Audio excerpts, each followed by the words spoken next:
our channel Chinku TV. जादुई जूते। चैनपुरा गांव में भोला नाम का व्यक्ति रहता था। वह पशुपालन करके अपनी आजीविका चलाता था। उसके पास कई दुधारू गायें थीं, जिनका दूध वह आसपास के गांवों में बेचकर आता था। गांव से 5-6 किलोमीटर दूर एक जंगल था, जिसमें एक महात्मा रहते थे।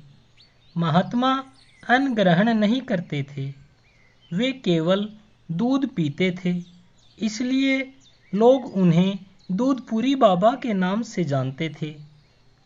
भोला नित्य प्रति नियम से महात्मा जी के लिए रोजाना सुबह दूध लेकर जाता था। बारिश या तूफान भी भोला को दूधपुरी बाबा के लिए दूध ले जाने से नहीं रोक पाते थे।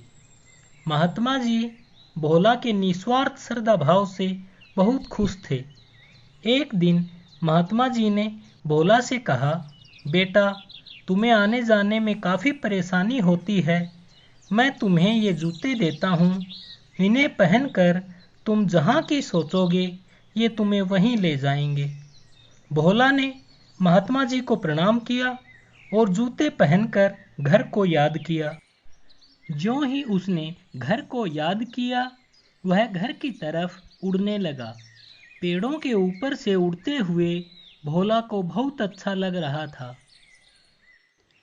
कुछ ही मिनटों में वह घर पहुंच गया। अब तो भोला का काम बहुत आसान हो गया। वह कुछ पल में ही महात्मा जी को दूध देकर आ जाता और फिर गांव-गांव दूध देने का काम भी घंटे भर में हो जाता। आसपास के गांवों तक भोला के जादुई जूतों की चर्चा फैल गई। ये खबर एक चोर को भी पता लगी। उसने विचार किया, अगर ये जूते उसे मिल गए तब उसका काम तो बहुत आसान हो जाएगा। और एक रात वह भोला के घर पहुंचा। भोला सो रहा था। चोर ने जूते पहने और वहां से चल दिया। उसके पास पड़ोस से चोरी किए हुए गहने भी थे। चोर बहुत खुश था। वह सोच रहा था कि अब तो वह एक ही रात में कई कई चोरियां कर लिया करेगा। पर ये क्या, उसका घर तो पीछे छूट गया।